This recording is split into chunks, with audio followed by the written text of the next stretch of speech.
أعوذ بالله من الشيطان الرجيم بسم الله الرحمن الرحيم السلام عليكم ورحمة الله وبركاته. الحمد لله والصلاة والسلام على رسول الله وعلى آله وصحبه ومن والاه. அன்னை ஆயிஷா ரலியல்லாஹு அன்ஹா, நம்முடைய தாய், முஃமின்களின் தாய், உம்முல் முஃமினீன். அல்லாஹு சுப்ஹானஹு வ தஆலா சூரா அஹ்ஸாப் 33வது சூறாவிலே 6வது வசனத்திலே அந்நபியு அவுலா பில் முஃமினீன மின் அன்ஃபுஸிஹிம் வ அஸ்வாஜுஹு உம்மஹாத்துஹும் என்று சொல்லுகிறார். இந்த நபி யார்? நம்முடைய நபி முஹம்மது ஸல்லல்லாஹு அலைஹி வஸல்லம் முஃமின்களுக்கு, அல்லாஹ்வை ஈமான் கொண்டவர்களுக்கு அவர்களுடைய உயிரை விட மேலானவர். இதற்கு பிறகு சொல்லுகிறான், அவருடைய மனைவிகள் அவர்களுக்கு தாய்மார்கள். நம்முடைய உயிரை விட மேலான நம்முடைய நபியின் மனைவிகள் நம்முடைய தாயை விட மேலானவர்கள். ஏனென்றால் நம்முடைய தாய் நம்மை பெற்றெடுத்தவர், நம்மை வளர்த்தவர். அவர்கள் மீது நாம் அதிகமான நேசம், பாசம், பிரியம் வைத்திருப்போம். அவர்கள் நமக்கு ஊட்டி வளர்த்து, நம்மை கவனித்து, நம்மை பராமரித்து, நம்முடைய தேவைகளை நிறைவேற்றியவர். அவர்கள்தான் நம்முடைய தாய். இந்த தாயை விட உயர்ந்த தரம், அந்தஸ்து, ஈமானை கொண்டு, நம்முடைய நபியை ஈமான் கொண்டதால் அந்த நபியின் மனைவியாக இருக்கக்கூடிய ஆயிஷா ரலியல்லாஹு அன்ஹா அவர்களையும், இன்னும் ரசூலுல்லாஹ்வுடைய மற்ற மனைவிமார்கள் யார் யார் யார் யார் சொல்லுங்க? ஹதீஜா ரலியல்லாஹு அன்ஹா. இந்த பக்கம் ரசூலுல்லாஹ்வுடைய மற்ற மனைவிமார்கள்ல பேர் ஆயிஷா தான் நான் சொல்லிட்டேனே. வேற யாருடைய பேர் ஞாபகம் வருது? இந்த பக்கம் சஃபியா, அப்புறம் சௌதா, ஹப்சா, அப்புறம் இன்னும் உம்மு ஹபீபா, அப்புறம் ஜுவைரியா ரலியல்லாஹு அன்ஹா, அப்புறம் உம்மு சலமா, இன்னும் ஜைனப் பின் ஜஹ்ஷ், அப்புறம் ஜைனப் பின் ஹுஷைமா, அப்புறம் மைமூனா ரலியல்லாஹு அன்ஹா. ஏதாவது பெயர்கள் விடுபட்டுதா? எல்லாமே சொல்லிட்டீங்களா? மாஷா அல்லாஹ். அப்போ இவர்கள் எல்லாரும் நம்முடைய தாய்மார்கள். ஏன்? நம்முடைய உம்மு சலமா சொன்னாங்க, ஆமாம், உம்மு ஹபீபாவும் சொல்லிட்டாங்க. மாஷா அல்லாஹ், பாரக்கல்லாஹு ஃபீக்கும். அல்லாஹ் உங்களுடைய இல்மை அதிகப்படுத்துவானாக. இப்போ நீங்கள் சொன்ன பெயர்கள்லேயே நாம் ஆயிஷா ரலியல்லாஹு அன்ஹாவை பற்றி தனியாக இன்னைக்கு படிக்க இருக்கிறோம். அவங்களுடைய வரலாறு, அவங்க பிறந்ததிலிருந்து அவங்களுடைய குடும்பத்தை பற்றி, அவருடைய அழகான பண்புகளை பற்றி, அவருடைய தீர்க்கமான இல்ம், மார்க்க அறிவை பற்றி, இப்படி எத்தனையோ விஷயங்களை படிக்க இருக்கிறோம்.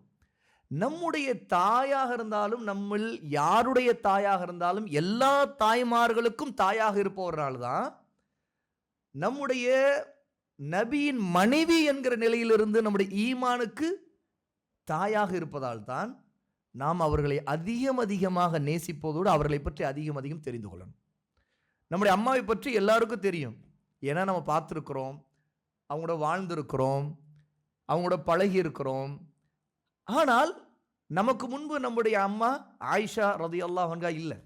ஆனால் அவருடைய வரலாறு இருக்கிறது, அவர்களை பற்றி ஹதீஸ்கள் இருக்கிறது, அவர்களை பற்றி அல்லாஹ் பேசி இருப்பது இருக்கிறது, அவர்களை பற்றி நம்முடைய நபி பேசி இருப்பது இருக்கிறது. அப்போ அதையெல்லாம் படிக்கும்போது தான் நமக்கு தெரியும், இந்த இல்முல ஒரு பகுதி, மிக முக்கியமான பகுதி ஆயிஷா ரலியல்லாஹு அன்ஹாவை பற்றிய பகுதி. ஏனென்று கேட்டால், இல்மு என்பது ஆயிஷா ரலியல்லாஹு அன்ஹா அறிவித்ததிலிருந்து கிடைப்பது மிக முக்கியமான இல்ம். 2000த்திற்கும் மேற்பட்ட ஹதீஸுகளை அறிவித்திருக்கிறார்கள். அவர்கள் அறிவித்திருக்கிற ஹதீஸ்கள் மூலம்தான் ஷரியத்தை பற்றி, நம்முடைய தீனை பற்றிய மிக முக்கியமான சில சட்டங்களை எல்லாம் நான் அறிந்து கொள்ள முடியும். அல்லாஹ் இப்படி சொல்லி இருக்கிறான், அல்லாஹ்வுடைய நபி இப்படி சொல்லி இருக்கிறார்கள். இன்னும் சொல்ல போனா, ரசூலுல்லாஹ்வோடு நெருக்கமாக இருந்த நபித்தோழர்கள் சிலருக்கு ஆயிஷா ரலியல்லாஹு அன்ஹா மூலமாக தான் இல்மு கிடைச்சிச்சு. ஏனென்றால் அவர்களிடம் மார்க்க சட்டங்களை கேட்டு தெரிந்து கொண்டாங்க. அப்துல்லா இப்னு உமர் ரலியல்லாஹு அன்ஹு போன்றவங்க ஏதாவது ஒரு சில விஷயங்களில் தெளிவில்லாமல் அவர்களுக்கு கிடைக்க வேண்டிய ஒரு செய்தி கிடைக்காமல் போகும்போது ஆயிஷா ரலியல்லாஹு அன்ஹா அதற்கு குறித்து விளக்கம் கொடுத்தாங்க. ஆகவே அப்படிப்பட்ட ஒரு கல்வி களஞ்சியமாக, மேதையாக, பெண்களில் முதல் இந்த உம்மத்துடைய மிகச்சிறந்த ஆலிமா, கல்வியாளராக நாம் ஆயிஷா ரலியல்லாஹு அன்ஹாவை அறிகிறோம். நம்முடைய அம்மா ஒரு பெரிய ஆலிமா அப்படின்னு நமக்கு சந்தோஷமா இருக்கும். நம்முடைய அம்மாவிலேயே ஆயிஷா ரலியல்லாஹு அன்ஹாவை நினைத்து பார்க்கும்போது நமக்கு இன்னும் இன்னும் சந்தோஷம் அதிகமாகும். ஏன்னா ஆயிஷா ரலியல்லாஹு அன்ஹுடைய தனித்துவம், அவங்களுடைய சிறப்புகள், அவங்களிடம் நம்ம அவங்களை பற்றி படிக்கும் போதெல்லாம் இப்படிப்பட்ட அம்மா இருந்த காலத்தில் நாம அவங்களோட இருக்க முடியலையே, அவங்களுடைய குரலை நம்ம கேட்க முடியலையே, அவங்களுடைய புத்திமதிகளை நம்ம கேட்க முடியாமல் போயிடுச்சே அப்படின்னு நம்ம வருத்தப்படுவோம். அப்படிப்பட்ட ஒரு ரொம்ப ஆழமான இஸ்லாமிய அறிவும் துருதுருப்பும் ஈடுபாடும் இன்னும் பல விஷயங்களை பற்றி இந்த உம்மத்திற்கு அறிவுரை சொல்லுகிற அளவிற்கான நல்ல ஞானமும் உள்ளவர் தான் நம்முடைய அம்மா ஆயிஷா ரலியல்லாஹு அன்ஹா. நம்முடைய மற்ற அம்மாக்கள், ரசூலுல்லாஹ்வுடைய மனைவிமார்கள், மற்றவர்களை பற்றி தனித்தனியாக படிக்கணும்.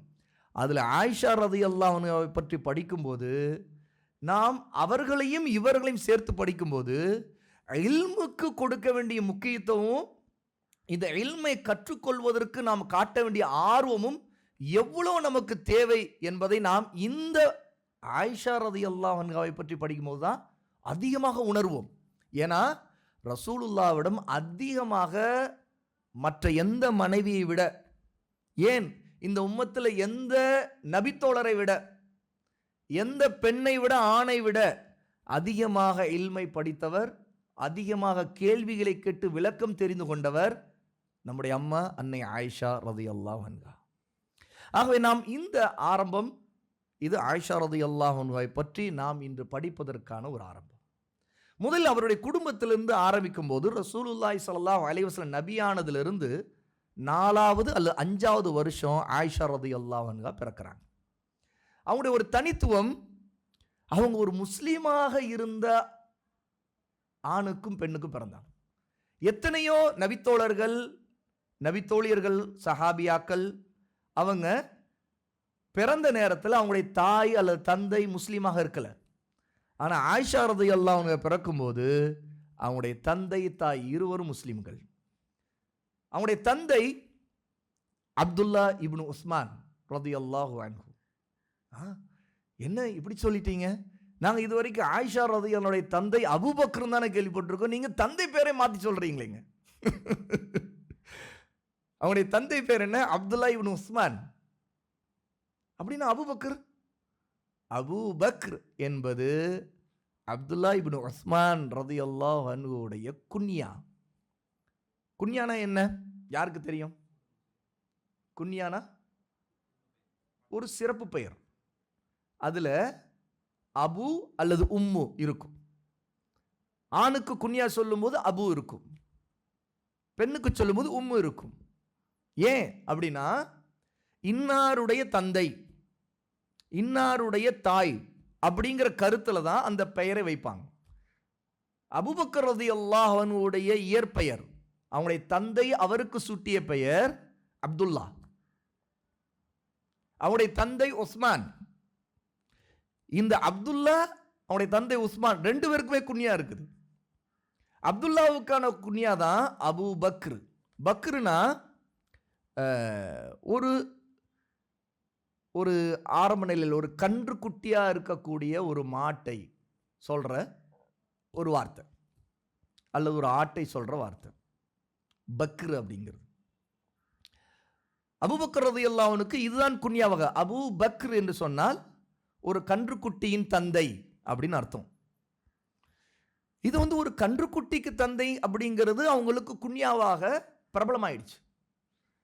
அவங்களே அவங்களுடைய இயற்பெயராக இருக்கிற அப்துல்லாங்கிற பெயரில் யாருமே அறிய மாட்டாங்க. அதனால தான் நான் ஆயிஷா ரலியல்லாஹுடைய தந்தை அப்துல்லா இப்னு உஸ்மான்னோன்னு எல்லாருக்கும் என்ன பெயரை மாற்றி சொல்கிறீங்க அப்படின்னு பார்த்தீங்க இல்லையா?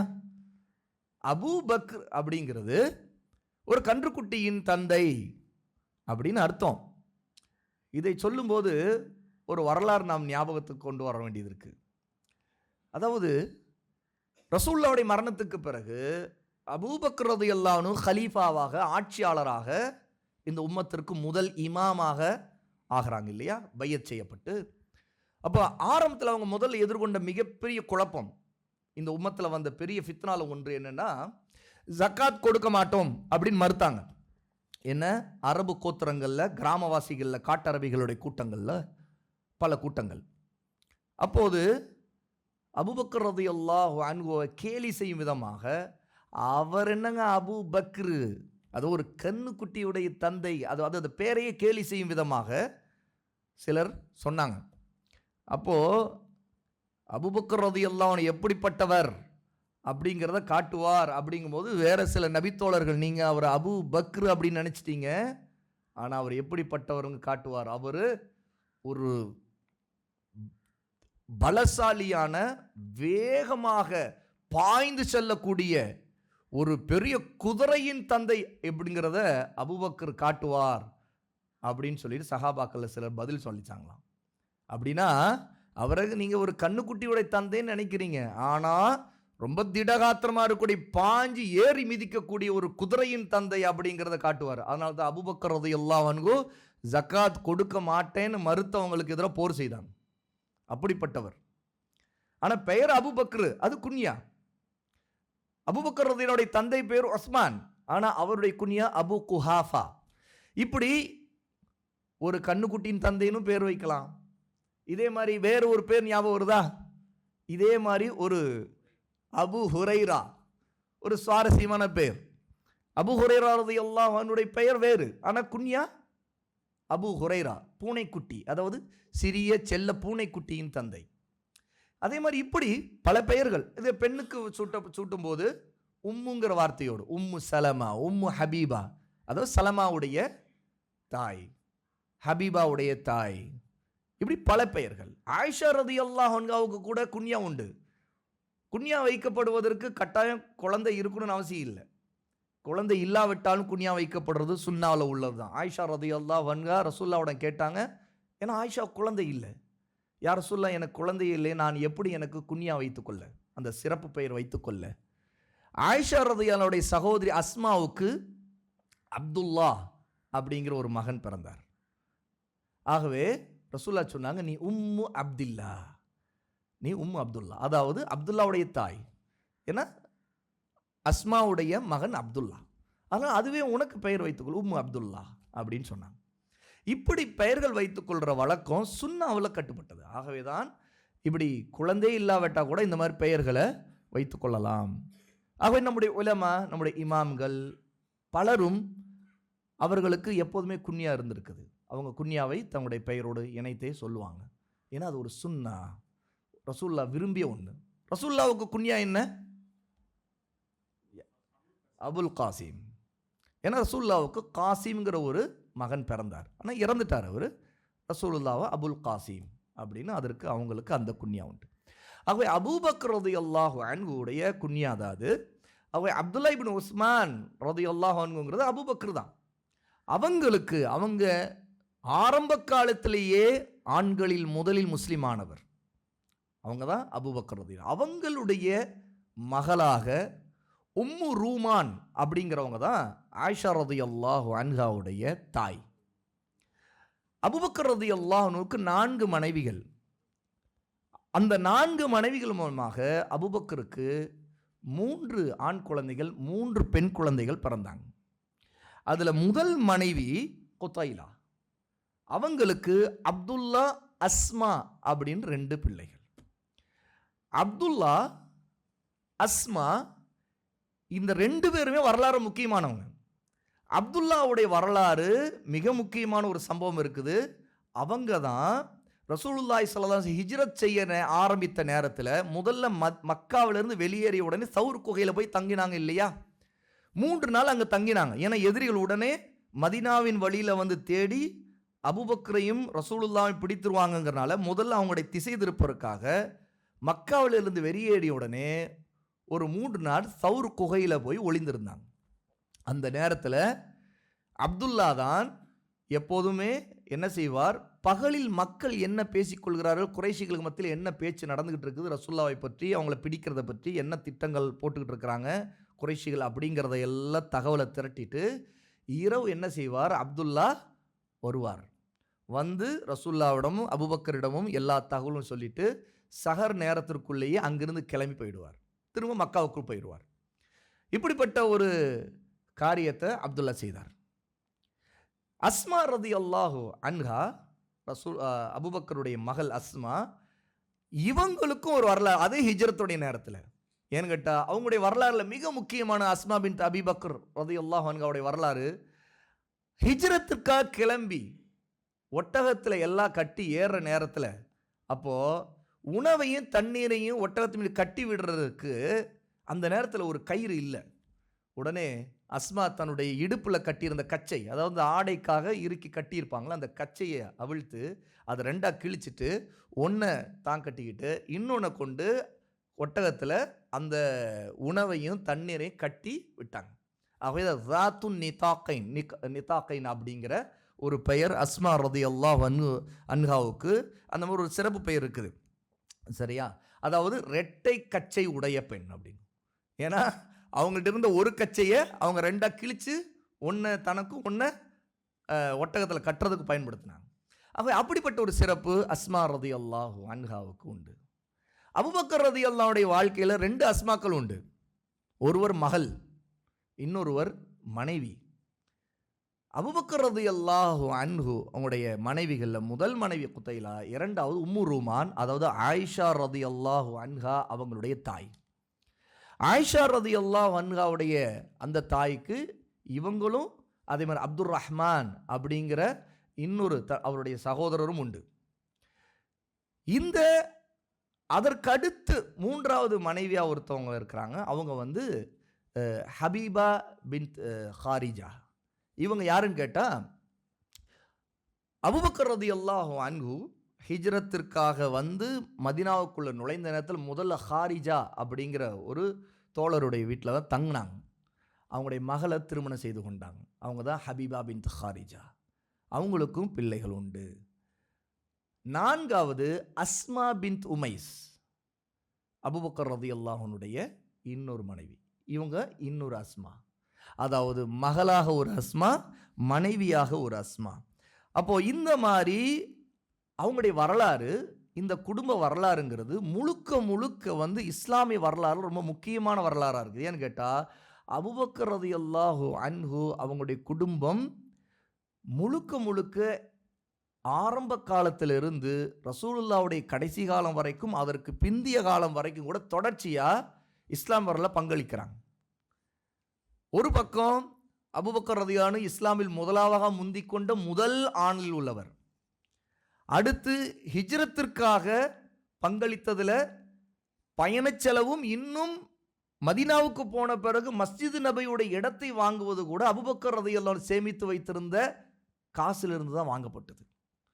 2 அனாதைகளுக்கு சொந்தமான அந்த இடத்தை அபூபக்கர் ரலியல்லாஹு சேமித்து வைத்திருந்த காசிலிருந்து தான் அது வாங்கப்பட்டது. அபூபக்கர் ரலியல்லாஹு ஏற்பாடு செய்து வைத்திருந்த ஒட்டகத்தில் தான் ரசூலுல்லாஹ் ஹிஜ்ரத்தும் செய்தாங்க. அபூபக்கர் ரலியல்லாஹு மகன் அப்துல்லாவும் மகள் அஸ்மாவும் சேர்ந்து தான் அவங்கள வழி அனுப்பி வைத்தாங்க. இப்படிப்பட்ட வாழ்க்கையில் ஆயிஷா ரலியல்லாஹு அன்ஹா அந்த நேரத்தில் ஹிஜ்ரத் செய்து ரசூலுல்லாவோடு வரல. ஏன்னா ரசூலுல்லாஹ் ஸல்லல்லாஹு அலைஹி வஸல்லம் அப்போது அபூபக்கரோடு மட்டும்தான் ஹிஜ்ரத் செய்தாங்க. பிறகு ஹிஜ்ரத் செய்து மதீனாவுக்கு போன பிறகு ஒரு குறிப்பிட்ட காலத்தில் ஆயிஷாவை ரசூலுல்லாஹி ஸல்லல்லாஹு அலைஹி வஸல்லம் மதீனாவுக்கு அழைத்து கொண்டாங்க. அப்போ அவங்களுடைய குடும்பம் இன்னும் அஸ்மா பின்த் உமைஸ் ரலியல்லாஹு அன்ஹா, அபூபக்கர் ரலியல்லாஹுடைய மனைவி, அவங்களுடைய மகன் யாருன்னு கேட்டால் அப்துல்லா. இந்த அப்துல்லா யாருன்னு கேட்டால் ஜுபைர் இப்னு அவ்வாம் ரலியல்லாஹு அன்ஹு அவங்களுடைய மகன் அப்துல்லா இப்னு ஜுபைர். அஸ்மா பின்த் உமைஸ் ரலியல்லாஹு அன்ஹா அவங்க முதல்ல திருமணம் செய்தது யாருன்னு கேட்டால் ஜுபைர் இப்னு அவ்வாம். ஆனால் அவர்கள் மிக முக்கியமான ஒரு போரில் ஷஹீதான பிறகு அவங்கள பின்னாடி இத்தாவுக்கு பிறகு அபூபக்கர் ரலியல்லாஹு அன்ஹு அஸ்மாவை திருமணம் செய்து கொண்டாங்க. அவங்களுக்கும் அபூபக்கருக்கும் பிறந்தவங்க ஒரு மகன் முஹம்மது. இந்த முஹம்மது அபூபக்கர் ரலியல்லாஹு அன்ஹுடைய வாழ்க்கையில் முக்கியமானவர். இன்னொரு பக்கம் அபூபக்கர் மரணத்திற்கு பிறகு அஸ்மா பின்த் உமைஸ் ரலியல்லாஹு அன்ஹா பிறகு இன்னொரு திருமணம் செய்தாங்க. யாருன்னு கேட்டால் அலி ரலியல்லாஹு அன்ஹு. அதாவது அஸ்மா பின்த் உமைஸுடைய ஒரு சிறப்பு, மிக முக்கியமான நபித்தோழர்களை திருமணம் செய்து வாழ்ந்தவங்க அவங்க. அதில் முதல் ஹலீஃபா, 4வது ஹலீஃபா 2 பேரோடையும் வாழ்ந்தவங்க தான் அஸ்மா பின்த் உமைஸ். அஸ்மா பின்த் உமைஸ் ரலியல்லாஹு அன்ஹாவுக்கு அலி ரலியல்லாஹு அன்ஹு மூலமும் ஒரு மகன் பிறந்தார். அவருடைய பெயரும் முஹம்மது. 2 முஹம்மது அஸ்மா பின்த் உமைஸுக்கு. ஒரு குறிப்பிட்ட வயதில் 2 பேருமே எந்த தந்தை சிறந்தவர் அப்படின்னு சொல்லிட்டு ஒரு தர்க்கம் பண்ணிட்டு இருந்தாங்க.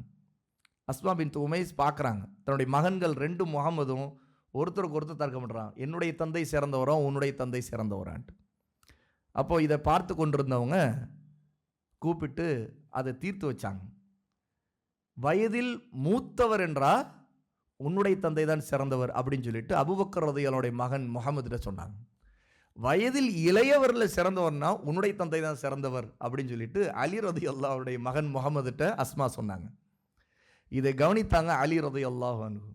பார்த்துட்டு அஸ்மாட்ட சொன்னாங்க, இந்த பதிலை விட்டு வேறு ஏதாவது பதில் நீ சொல்லியிருந்தா நான் உன் மேலே கடுமையாக கோபப்பட்டிருப்பேன் அப்படின்னாங்க. அப்படிப்பட்ட ஒரு சிறந்த குடும்பம் அது. ஆகவே ஆயிஷா ரலியல்லாஹுனா இந்த எல்லாரோடும் வாழ்ந்த ஒரு காலகட்டத்தை தான் நாம் இஸ்லாமிய வரலாறில் பார்க்குறோம். அதாவது ஒரு பக்கம் அஸ்மா பின்த் உமைஸ், அவங்களுக்கு பிள்ளைகள் பிறக்கிறாங்க. இன்னொரு பக்கம் அவங்களும் ஆயிஷாவோட வளர்றாங்க. இப்படிப்பட்ட ஒரு காலகட்டத்தில் இஸ்லாமிய வரலாறுங்கிறது மிகச்சிறந்த ஒரு வரலாறாக நம்ம பார்க்குறோம். 2 அஸ்மாக்கள் 2 அப்துல்லாக்களை ஆயிஷா ரலியல்லாஹு சந்திக்கிறாங்க. எப்படி? ஒரு பக்கம் தன்னுடைய சகோதரியாக இருக்கக்கூடிய அஸ்மா, இன்னொரு பக்கம் தன்னுடைய தோழியாக, தன்னுடைய கணவருடைய தன்னுடைய தந்தையுடைய இன்னொரு மனைவியாக இன்னொரு அஸ்மா. அதே மாதிரி அப்துல்லாவில் 2 அப்துல்லா. ஒரு பக்கம் அப்துல்லாவில் அஸ்மா பின்த் அபி பக்ர் ரலியல்லாஹு அன்ஹுக்கு மகனாக பிறந்த ஒரு அப்துல்லா. அவங்க யாரு கேட்டால் ஜாஃபர் இப்னு அபி தாலிப் ரலியல்லாஹு அன்ஹு, அவங்களுடைய மனைவியாக வாழ்ந்தவங்க. ஓகே, அப்போ இந்த மாதிரியான வரலாறை நாம் பார்க்கும்போது ஆயிஷா ரலியல்லாஹு அன்ஹா உடைய வரலாறுங்கிறது இங்கிருந்து அவங்களுடைய குடும்ப பின்னணி ஆரம்பிக்குது. அப்போ நாம் இந்த ஒவ்வொருத்தருடைய வரலாறையும் கவனிக்கும்போது அதில் ஆயிஷா ரலியல்லாஹு அன்ஹாவுடைய சிறப்பை நாம் நிறைய தெரிந்து கொள்ள முடியுது. ஏன்னு கேட்டால் அவங்களை பற்றி அறிவிப்புகள் ஏராளமாக நமக்கு வந்திருக்கு. அதைத்தான் நம்ம ஒவ்வொன்றாக இந்த விஷயத்தில் இன்றைய இந்த அமர்வில் நம்ம தொடர்ந்து இன்ஷா அல்லாஹ் பார்க்க இருக்கிறோம். அபூபக்கர் ரலியல்லாஹு அன்ஹுடைய குடும்பத்துடைய ஒரு தனித்துவம் என்னன்னு கேட்டால் அவங்கள 4 தலைமுறைகள் ரசூலுல்லாஹ்வுடைய தோழமையில் வாழ்ந்திருக்கிறாங்க. முதலாவது அபூபக்கர் ரலியல்லாஹு அன்ஹுடைய தந்தையே ரசூலுல்லாஹ்வுடைய ஒரு தோழர். ஏன்னு கேட்டால் அபு குஹாஃபா மக்கா வெற்றிக்கு பிறகு இஸ்லாமை ஏற்றுக்கொண்டார். அபூபக்கருடைய தந்தை உஸ்மான், பிறகு அவர் ஒரு நபித்தோழர். இரண்டாவது அபூபக்கர் ரலியல்லாஹு அன்ஹு தான் முதல் நபித்தோழர். மூன்றாவது ரசூலுல்லாஹ்வுடைய இன்னொரு தோழராக அபூபக்கர் ரலியல்லாஹு அன்ஹுடைய மகன் அப்துர் ரஹ்மான் இருக்கிறாங்க. நான்காவது அப்துர் ரஹ்மான் அவங்களுடைய மகன் முஹம்மது, அவரும் ரசூலுல்லாஹ்வுடைய ஒரு தோழராக இருக்கிறாங்க. ஏன்னா அதே காலகட்டத்தில் பிறந்தவங்க. 4 தலைமுறைகள் ரசூலுல்லாஹ்வுடைய வாழ்க்கையில் மிக முக்கியமான தோழமை கொண்ட வாழ்க்கை. இந்த மாதிரி ஒரு குடும்பம், தனி குடும்பத்தை நம்ம இஸ்லாம் வரலாறு பார்க்க முடியல. இப்படி ஒன்றுனா இன்னொரு பக்கமும் இன்னொரு வரலாறு இருக்குது. ஒரு பக்கம் அபு குஹாஃபா ரசூலுல்லாஹ்வுடைய தோழமையில், ரெண்டாவது அபூபக்கர் ரலியல்லாஹு அன்ஹு, மூன்றாவது அஸ்மா, அதாவது அபூபக்கர் ரலியல்லாஹுடைய மகள் அஸ்மா. இவங்க 100 வயதுக்கு பக்கம் வாழ்ந்தவங்க. யார்? அஸ்மா பின்த் அபி பக்ர் ரலியல்லாஹு அன்ஹா 100 வயது பக்கம் வாழ்ந்தவங்க. இஸ்லாமிய வரலாறுல பல விஷயங்கள் அவர்களை கொண்டு நம்ம அறிந்திருக்கிறோம். நான்காவது அப்துர் ரஹ்மான் இப்னு ஜுபைர், அதாவது அஸ்மா ரலியல்லாஹு அன்ஹாவுடைய மகன் இவங்க. ஓகே, அப்போ இந்த மாதிரி அவங்களுடைய குடும்ப வரலாறுங்கிறது அவ்வளோ இஸ்லாமிய வாழ்க்கைக்குள்ள பின்னி பிணைஞ்சு ரசூலுல்லாவுடைய அசைவுகள், அவங்களுடைய வாழ்க்கை நிலவரங்கள் எல்லாத்தோடும் கலந்து கட்டி வாழ்ந்து வளர்ந்த ஒரு வரலாறைத்தான் நாம் இங்கே பார்க்குறோம். சரிங்களா? அடுத்து இதில் ஒரு முக்கியமான விஷயம், அஸ்மா பின்த் உமைஸ் சம்மந்தமாக சொல்லும்போது கொஞ்சம் மாற்றின ஒரு விஷயத்தை சொன்னேன், அதை கவனத்தில் வச்சுக்கோங்க. அஸ்மா பின்த் உமைஸ் முதல்ல திருமணம் செய்து ஜாஃபர் இப்னு அபி தாலிப். சரியா? அஸ்மா இப்னு அபி பக்ர் ரலியல்லாஹு அன்ஹு, அது அபூபக்கருடைய மகள் அஸ்மா, அவங்க தான் ஜுபைர் இப்னு அவ்வாமை திருமணம் செய்தவங்க. அதை மனசில் திருத்திக் கொள்ளுங்க. ஓகே, இப்படிப்பட்ட வரலாறு. ஜாஃபர் இப்னு அபி தாலிப் ரலியல்லாஹு அன்ஹு ஆரம்பத்தில் முதல் ஹிஜ்ரா செய்த கூட்டத்தில் உள்ளவங்க, அதற்கு தலைவராக இருந்தவங்க. எங்கே? ஹபஷாவை நோக்கி ஹிஜ்ரா செய்த முதல் கூட்டம். மக்காவில் இருக்கும்போதே ரசூலுல்லா நபியாகிய 5வது வருடம், அந்த வருடம் தான் ஆயிஷா ரலியல்லாஹு அன்ஹா பிறந்த வருடம், அல்லது 4 அல்லது 5 வரலாறுல இருக்குது. அப்போ அந்த வருடம் முதல் ஹிஜ்ரத் நடந்த நேரத்தில் அந்த ஹபஷாவுக்கு அனுப்பி வைக்கப்பட்ட கூட்டத்துக்கு தலைவராக பொறுப்புதாரியாக இருந்தவங்க ஜாஃபர் இப்னு அபி தாலிப் ரலியல்லாஹு அன்ஹு. அவங்களுடைய மனைவி அஸ்மா பின்த் உமைஸ். ரசூலுல்லாவுடைய தோழர், அதாவது அபூபக்கருடைய மகள் அஸ்மாவுக்கு அவங்களுடைய திருமணம் ஜுபைர் இப்னு அவ்வாம் மூலமாக நடந்தது. அந்த ஜுபைர் இப்னு அவ்வாமுக்கு பிறந்தவர் தான் அப்துல்லா இப்னு ஜுபைர். அப்போ அஸ்மா ரலியல்லாஹு அன்ஹு 100 வருடம் பக்கம் வாழ்ந்தாங்க இல்லையா? எந்த அளவுக்குன்னா தன்னுடைய மகனுடைய இறப்பின் நேரத்தோட அவங்க வாழ்ந்து கொண்டிருந்த காலம். ஏன்னா அப்துல்லா இப்னு ஜுபைர் ரலியல்லாஹு அன்ஹு ஷஹீதான நேரத்தில் அஸ்மா இருந்தாங்க.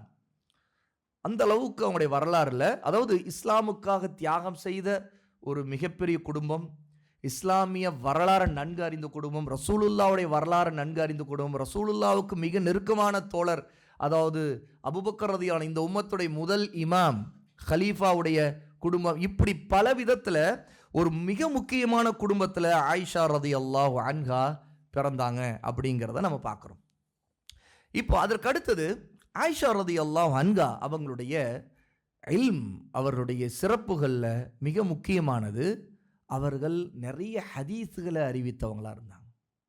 இன்னும் சொல்ல போனால் தாபிஈன்கள் நிறைய பேர், அதாவது சஹாபாக்களை சந்தித்து மார்க்கத்தை படித்து கொண்ட பல தாபியீன்கள் அதில் ஆயிஷா ரலியல்லாஹு அன்ஹாவிடமிருந்து ஹதீஸ்களை படிக்கிறதுக்கு ஆர்வப்பட்டாங்க. ஆயிஷா ரலியல்லாஹு வீட்டில் ஒரு திரையிடப்பட்டு ஆயிஷா ரசூலுல்லாவை பற்றிய ஹதீஸ்களை அறிவிப்பாங்க, சொல்லுவாங்க. அல்லது சில கேள்விகள் வரும்போது அந்த கேள்விகளுக்கு விளக்கம் கேட்டு என்ன செய்வாங்க, சஹாபாக்களும் சரி தாபியீன்களும் சரி ஆயிஷா ரலியல்லாஹு வீட்டுக்கு போவாங்க. போன உடனே தன்னுடைய சகோதரர் மகன் உர்வா அவர்கிட்ட சொல்லி உடனே திரையிட சொல்லிட்டு திரைக்கு பின்னாடி உட்கார்ந்து கொண்டு ஆயிஷா ரலியல்லாஹு அன்ஹா ஹதீஸ்களை அறிவிப்பாங்க, சட்டங்களை சொல்லுவாங்க, பல விளக்கங்களை தருவாங்க.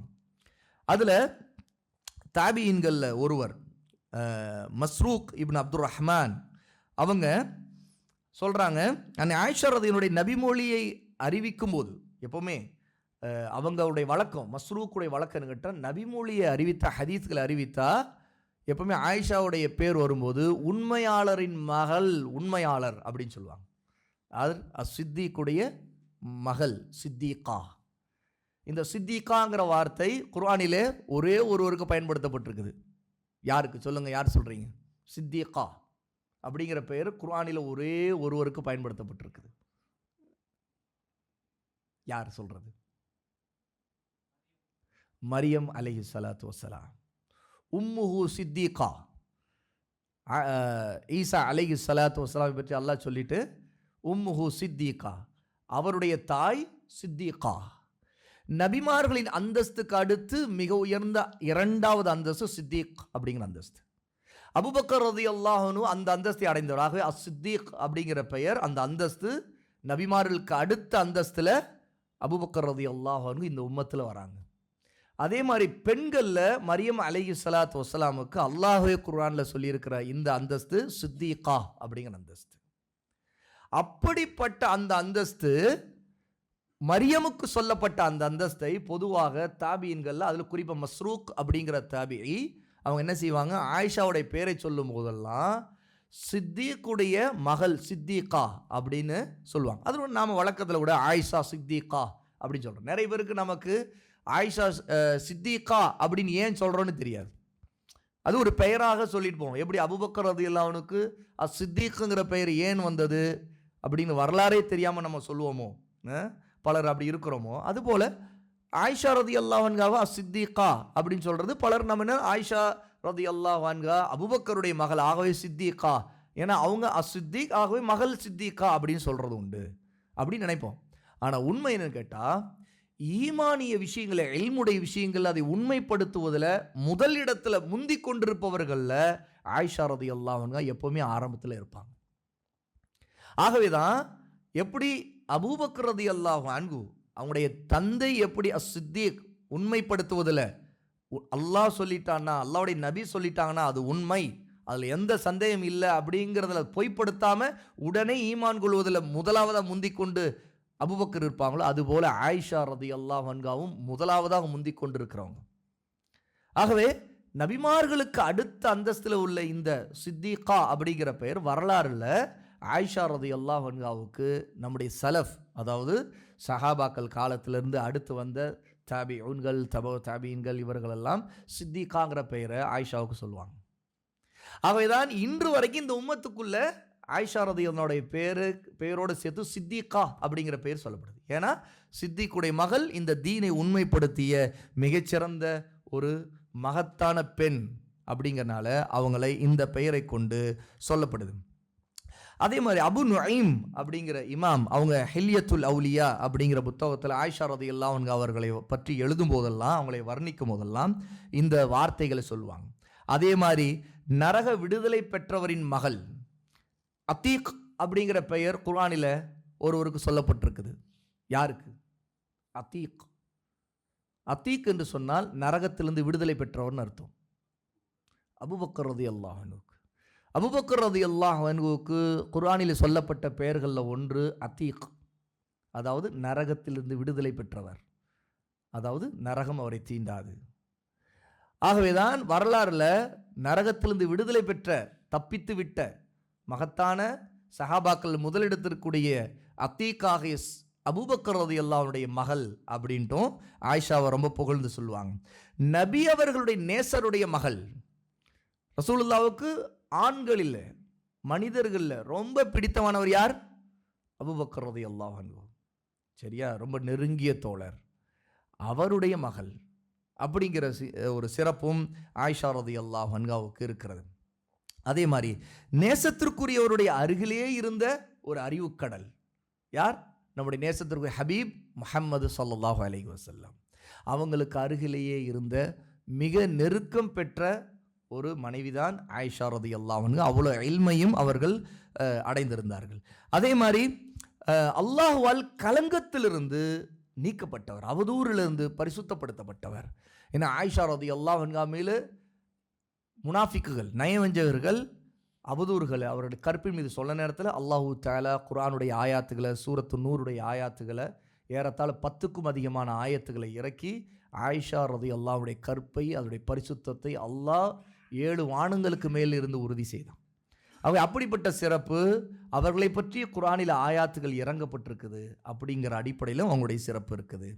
இன்னும் அல்லாஹு தஆலா அவங்களுக்கு ஒரு சிறப்பை இன்னொன்றை கொடுத்தான். ஜிப்ரீல் அலைஹி ஸலாத்து வஸ்ஸலாம மனித வடிவத்தில் அவங்க வரும்போது ஜிப்ரீலுடைய சலாம் ரசூலுல்லாவின் மூலமாக அவர்களுக்கு சொல்லப்பட்டுச்சு. இப்படிப்பட்ட சலாம் ஹதீஜா ரலியல்லாஹு அன்ஹாவுக்கு சொல்லப்பட்டுச்சு. அதே மாதிரி ஆயிஷா ரலியல்லாஹு அன்ஹாவுக்கு சொல்லப்பட்டுச்சு. ஹதீஜா ரலியல்லாஹு அன்ஹாவுக்கு கிடைக்காத ஒரு வாய்ப்பு ஆயிஷாவுக்கு கிடைத்தது. என்னன்னா, ஜிப்ரீல் அலைஹி ஸலாத்து வஸ்ஸலாம் ரசூலுல்லாவிடம் வந்து மனித வடிவத்தில் திஹ்யா அல் கல்பி அப்படிங்கிற ஒரு சஹாபியுடைய தோற்றத்தை வந்து பேசிட்டு போகும்போது, இங்கே திஹ்யா தான் பேசிக்கிட்டு இருக்கிறாரு அப்படின்னு ஆயிஷா பார்த்துக்கிட்டு இருந்த நிலையிலேயே பேசி முடிச்சுட்டு போன பிறகு வந்தவர் ஜிப்ரீல் ரசூலுல்லா ஆயிஷாட்ட சொன்னாங்க. இப்படிப்பட்ட சிறப்புகள் ஆயிஷா ரலியல்லாஹு அன்ஹாவுக்கு இந்த மாதிரியான வாய்ப்புகள் எல்லாம் இருந்துச்சு. அதே மாதிரி ஆண்களில் அதிகமான ஹதீஸ்களை அறிவித்தவர் யார்? அபூ ஹுரைரா ரலியல்லாஹு அன்ஹு. பெண்களில் அதிகமான ஹதீஸ்களை அறிவித்தவர் ஆயிஷா ரலியல்லாஹு அன்ஹா.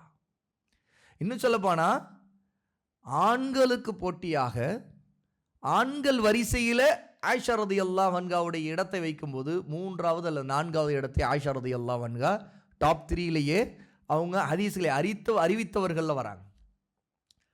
இன்னும் சொல்ல போனால் அவர்களைப் போல அதிகமான ஹதீஸ்களை எந்த பெண்ணும் அறிவித்ததில்லை. எந்த சஹாபியாக்களும் இன்னும் ரசூலுல்லாவுடைய எந்த மனைவியும் நம்முடைய அம்மாக்கள் வேறு யாரும் அறிவிக்கக்கூடிய வாய்ப்பை பெறலை.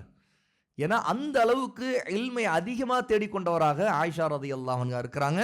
இன்னும் சொல்லப்போனால் ஆண்களில் இருக்கிற நிறைய நபித்தோழர்கள் ஆயிஷாவிடம் கேட்டு தெரிந்து கொள்ள வேண்டிய கட்டாயத்தில் இருந்தாங்க. ஆகவே தான் பாடம் படித்தார்கள். ரசூலுல்லாஹுடைய மரணத்துக்கு பிறகு ஆயிஷா ரலியல்லாஹு அன்ஹாவிடம் ஹதீஸ்களை படிக்கக்கூடிய வழக்கம் சஹாபாக்களுக்கு இருந்துச்சு. அதில் மிக முக்கியமாக ஆயிஷாவிடம் பல சட்டங்களுக்காக ஹதீஸுகளை கேட்கக்கூடிய நிலையில் இருந்த நபித்தோழர்கள் முதலில் யார் ஒருத்தர் இருந்திருக்காருன்னா அபூபக்கரே இருந்திருக்கிறார்.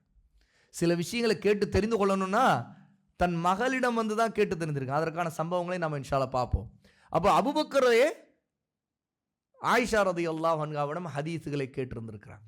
அது மட்டுமல்ல, மற்ற நபித்தோழர்கள் உமர், அப்துல்லா இப்னு உமர், அபு ஹுரைரா, அபு மூசா அல் அஷ்அரி, இப்னு அப்பாஸ் ரலியல்லாஹு அன்ஹு, அம்ர் இப்னு ஆஸ், ரபியா இப்னு அம்ர், சாய் இப்னு யசீத், அப்துல்லா இப்னு ஹாரிஸ், ஸைத் இப்னு ஹாலித், அப்துல்லா இப்னு ஆமிர் ரலியல்லாஹு அன்ஹுமா, இப்படி பல நபித்தோழர்கள் ஆயிஷா ரலியல்லாஹு அன்ஹாவிடம் ஹதீஸுகளை கேட்பதற்கு ஆர்வம் காட்டியிருக்கிறாங்க. என்கிட்ட அவங்க வழியாக தான் அந்த விஷயங்களை அறிய முடியும்ட்டு. அதே மாதிரி தாபிஊன்களில், அதாவது தாபிஇ என்று சொன்னால் ரசூலுல்லாவை கண்ணால் பார்க்கல, ஆனால் நபி தோழர்களை பார்த்தவர், அவரைத்தான் தாபிஇ என்று சொல்வோம். இந்த மாதிரி தாபிஊன்களில் உள்ளவங்களும் நிறைய பேர் ஆயிஷா ரலியல்லாஹு அன்ஹாவிடம் ஹதீஸ்களை கேட்கக்கூடிய வழக்கம் இருந்துச்சு. அதில் மிக அதிகமாக மஸ்ரூக், அஸ்வத், சயீத் இப்னு முஸையப், காசிம், அபு சலமா இப்னு அப்துர் ரஹ்மான் ஷுஅபி, முஜாஹித், அத்தா, இக்ரிமா, உம்ரா பின்த் அப்துர் ரஹ்மான், அல்கமா, அபு வாயில், ஹுசைன் ரலியல்லாஹு அன்ஹுடைய மகன் அலி, இப்படி பலரும் ஆயிஷா ரலியல்லாஹு அன்ஹாவிடம் ஹதீஸ்களை கேட்டு நிறைய அறிவித்திருக்கிறாங்க. அது மட்டும் இல்லாமல் பெண்களிலும் ஆயிஷா ரலியல்லாஹுடைய ஹதீஸை படிச்சுக்கிட்டு அதன் மூலமாக ஹதீஸில் அறிவித்த சஹாபியாக்கள், குறிப்பாக தாபீன்கள் இருக்கக்கூடிய பெண்கள் இருந்திருக்கிறாங்க. இப்படி ஒரு மாணவிகள் கூட்டம் ஆயிஷா ரலியல்லாஹு அன்ஹாவுக்கு இருந்திருக்கிறாங்க. இதன் மூலமாக இந்த கல்வி, மார்க்கத்துடைய அறிவு பரவுவதற்கு மிக முக்கியமான ஒரு ஹப், ஏன்னா ஒரு முக்கியமான இடமாக ஆயிஷா ரலியல்லாஹுடைய வாழ்க்கை இருக்குது. கடைசியில் எங்கே போய் நிற்கும்னா ஆயிஷாட்ட போய் நிற்கும். அல்லது சில விஷயங்களுக்கு, சட்டங்களுக்கு தெளிவு, ஒரு குழப்பத்திற்கு நிவர்த்தி செய்யக்கூடிய பதில் எங்கிருந்து வருதுன்னு பார்த்தா கடைசியில் ஆயிஷா ரலியல்லாஹு அன்ஹாட்டு போயிடும். இன்னும் சில நேரத்தில் சில கேள்விகள், யாரும் கேட்காத சில கேள்விகளை ஆயிஷா ரலியல்லாஹு அன்ஹா மட்டும் அந்த கேள்வியை கேட்டு உம்மத்துக்கே ஒரு பதிலை, தெளிவை கொடுக்கக்கூடிய வாய்ப்பும், அந்த மாதிரி வரலாறும் ஆயிஷா ரலியல்லாஹு அன்ஹுடைய வரலாறுல நம்ம பார்க்குறோம். அது மட்டும் இல்லாமல் ஆயிஷா ரலியல்லாஹு அன்ஹா படித்தவர்களில் அவங்களுடைய அடிமைகள், அதில் பெண்களும் இருந்திருக்காங்க, ஆண்களும் இருந்திருக்கிறாங்க. அதில் மிக முக்கியமாக பெண்களில் பரீரா ரலியல்லாஹு அன்ஹா, ஆயிஷா ரலியல்லாஹு அன்ஹாவால் விடுதலை செய்யப்பட்ட ஒரு அடிமை பரீரா. அது மட்டுமல்ல, இன்னொருத்தவங்க மர்ஜானா அப்படிங்கிற ஒரு அடிமை பெண். இப்படி பலர், இன்னும் சொல்லப்போனால் மர்ஜானா போன்றவங்க, இவங்களுடைய மகன் தான் அல்கமா இப்னு அபி அல்கமா. இவங்க இமாம் மாலிக்குடைய ஆசிரியர். இமாம் மாலிக் ரஹிமஹுல்லாவுடைய ஆசிரியர் தான் அல்கமா இப்னு அபி அல்கமா. இவங்க யாருன்னு கேட்டால் ஆயிஷா ரலியல்லாஹு அன்ஹாவுடைய அடிமையுடைய மகன் தான் இவங்க. அப்போ ரொம்ப குறுகிய சின்ன ஒரு 2-3 பேர் மட்டுமே ரசூலுல்லாவுக்கும் அறிவிக்கூடிய இமாம் மாலிக்குக்கும் நடுவில் இருக்கிறாங்கிற அளவுக்கான அறிவிப்பாளர் தொடர். ஒரு ஹதீஸை அறிவிக்கும் போது யாரிடமிருந்து யார் அறிவித்தாங்கன்னு ஒரு தொடர் இருக்கும், ஒரு சங்கிலி. அப்போ முதல்ல ரசூலுல்லாஹ்லேருந்து ஆரம்பிக்கும் போது யார் முதல்ல கேட்டிருக்காங்கன்னா ஒரு நபித்தோழர் இருப்பாங்க. அப்போது ஆயிஷா இருக்கிறாங்க. ஆயிஷாக்கு அடுத்து யார் இருக்கிறாங்கன்னா அவங்களுடைய அடிமை,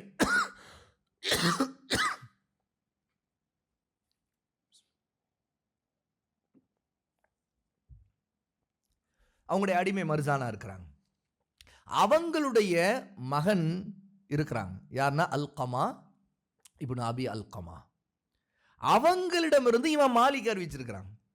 அப்போ நடுவில் இருக்கிறது பார்த்தா 3 பேர் தான், ரசூலுல்லாவுக்கும் இமாம் மாலிக்குக்கும் இடையே.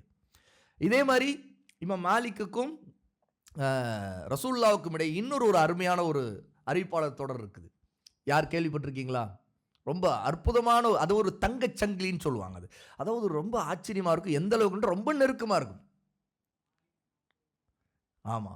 இமாம் மாலிக் ரஹிமஹுல்லா அவங்களுடைய ஆசிரியராக நாஃபி இருக்கிறாங்க. நாஃபி யாருன்னு கேட்டா அப்துல்லா இப்னு உமர் ரலியல்லாஹு அன்ஹுடைய அடிமை அவங்க. அவங்களால் விடுதலை செய்யப்பட்ட அடிமை நாஃபி. நாஃபி வந்து இமாம் மாலிக்கு அறிவித்து மாலிக் பதிவு செய்திருக்கிறாங்க. அப்துல்லா இப்னு உமர் யாரு? ரசூலுல்லாஹ்வுடைய தோழர். அப்போ ரசூலுல்லாஹ்வுக்கு இமாம் மாலிக்குக்கும் நடுவே அப்துல்லா இப்னு உமரும் நாஃபி 2 பேர் தான் இருக்கிறாங்க. இதுதான் இஸ்லாமிய வரலாறுல தங்கச்சங்கிலியாக இருக்கிற அறிவிப்பாளர் தொடர்ல இவ்வளவு குறுகிய அறிவிப்பாளர் தொடர். அந்த மாதிரி அறிவிப்பாளர் தொடர் இன்னும் கூடுதலா ஒருத்தர் கூடுதலா இருக்கிற மாதிரி அறிவிப்பாளர் தொடர் தான் இந்த அறிவிப்பாளர் தொடர். இமாம் மாலிக் அவங்களுடைய ஆசிரியராக அல்கமா இருக்கிறாங்க. அல்கமா யாருன்னு கேட்டா ஆயிஷா ரலியல்லாஹு அன்ஹுடைய அடிமையாக இருந்த பெண் மர்ஜானாவுடைய மகன். இப்படிப்பட்ட வரலாறு. அப்போ இஸ்லாமிய வரலாறுடைய கல்வி, ஷரியத்துடைய அறிவுங்கிறது பரவுவதற்கு மிக முக்கியமான ஒரு காரணியாக ஆயிஷா ரலியல்லாஹு அன்ஹா இருந்திருக்கிறாங்க. அதாவது அவங்க பாடம் புகட்டி இருக்கிறாங்க. அவங்க வெறுமனே நம்முடைய தாய்ங்கிற ஒரு உயர்ந்த அந்தஸ்துல மட்டும் பார்க்கிறது இல்ல. அவங்க மிகச்சிறந்த உயர்ந்த தாயாகவும் உயர்ந்த ஆசிரியர் பேராசிரியராகவும் ஆலிமாவும் இருக்கிறாங்க.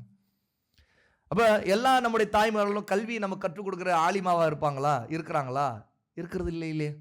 ஆனா இந்த தாய் ஒட்டுமொத்த உம்மத்துக்குமே இல்மை கற்றுக் கொடுக்கக்கூடிய தாய்.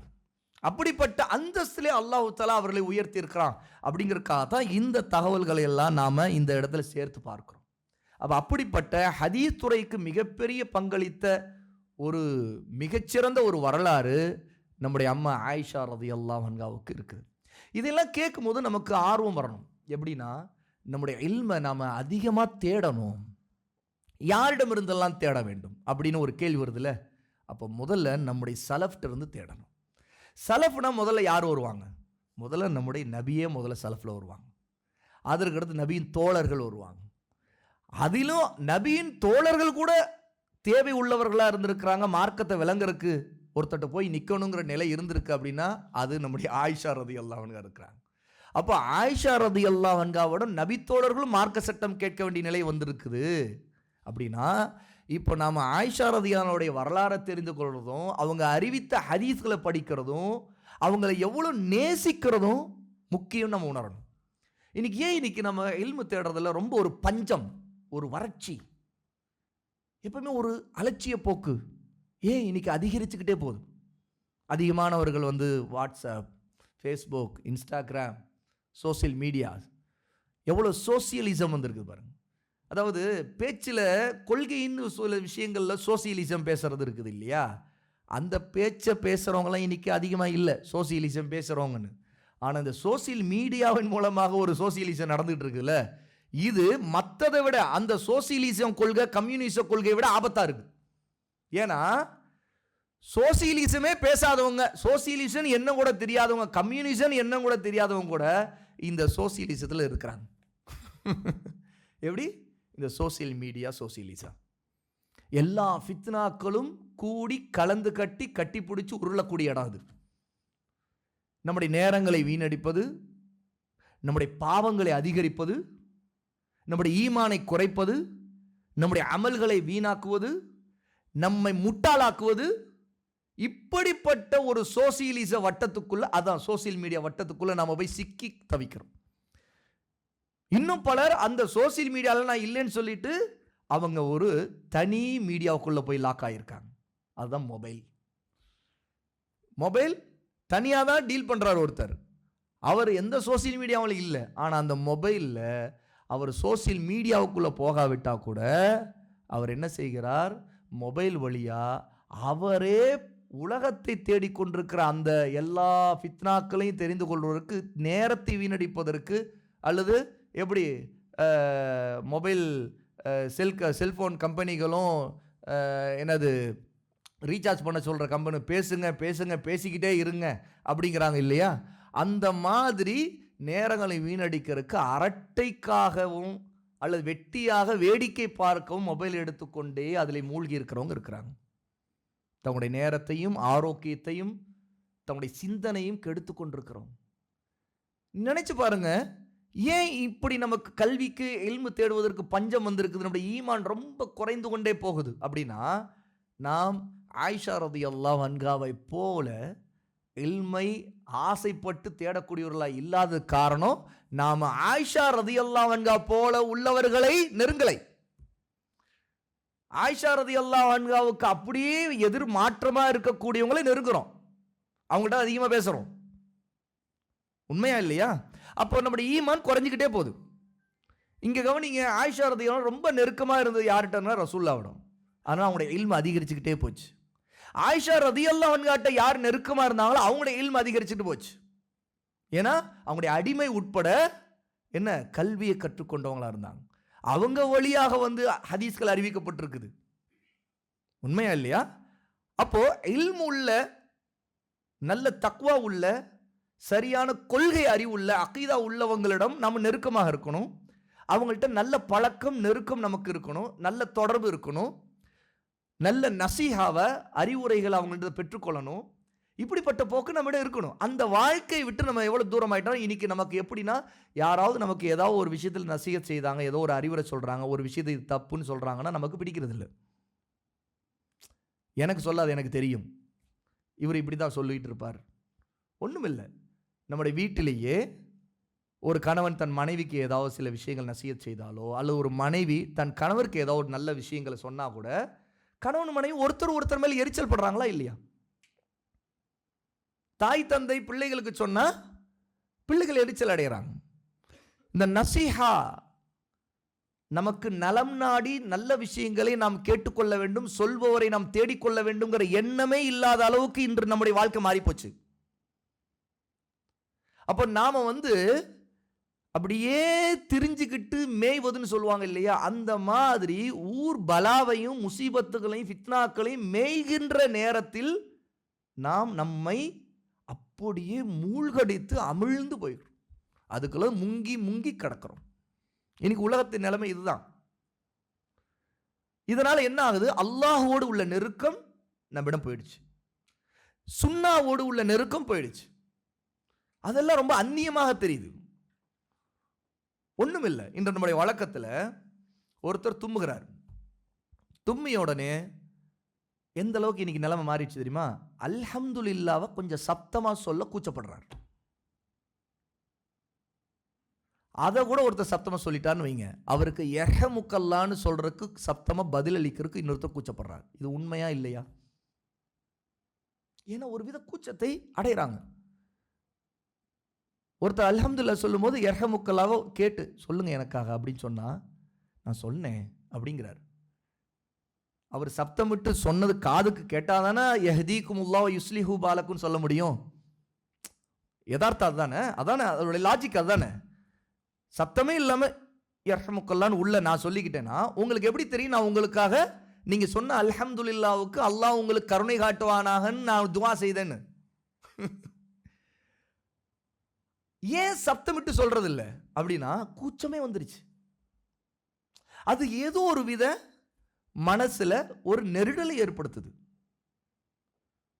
ஒரு நோயாளியை போய் சந்திக்கும் போது அவருடைய நெஞ்சில் கை வைத்து துஆ செய்யறதுக்கு கூச்சப்படுறாங்க. உண்மையா இல்லையா? நோயாளி நலம் விசாரிக்கும் போது உள்ள ஒழுக்கங்கள், ஆதாபுகள்ல ஒன்று இது. அவர் நெஞ்சின் மீது கை வைத்து துஆ செய்யறது. இந்த மாதிரி பல உதாரணங்களை சொல்லிக்கிட்டு இருக்கலாம். அதாவது நாம் அல்லாஹ்வோடு நெருங்குவது, சுன்னாவோடு நெருங்கி இருப்பது மிக அரிதாகவும், அதுல ஒரு பஞ்சமும் ஒரு வறட்சியும், அதிலே கூட கூச்சப்படக்கூடிய நிலையும் நம்மிடம் வெளிப்படுது. இன்னும் சொல்ல நிறைய பேருக்கு சலாம் சொல்வது கூச்சமாக இருக்குது. சலாம் நல்லபடி சொல்றதுக்கு கூச்சப்படுறாங்க. அதில் குறிப்பா முஸ்லிம் அல்லாஹ் இருக்கின்ற இடத்துல ஏதாவது சலாம் சொல்வது அப்படின்னா அதுக்கு கூச்சப்படுறாங்க. இன்னும் சிலர் ஐடென்டி கிரைசிஸ் எப்படி வந்துருச்சு பாருங்க. அடையாளத்தில் நமக்கு வரக்கூடிய நெருக்கடி, நம்முடைய அடையாளத்தை மறைப்பதற்கு விரும்பக்கூடிய ஒரு சூழ்நிலை வந்துருச்சு. எப்படி வந்துருச்சு? பல நேரங்களில் மக்கள் தங்களை முஸ்லீம் என்று வெளிப்படுத்தவே தயங்குறாங்க, முஸ்லீமிட வெளிப்படுத்தவே தயங்குறாங்க, அல்ல ஒரு மாதிரியா அதை நினைக்கிறாங்க.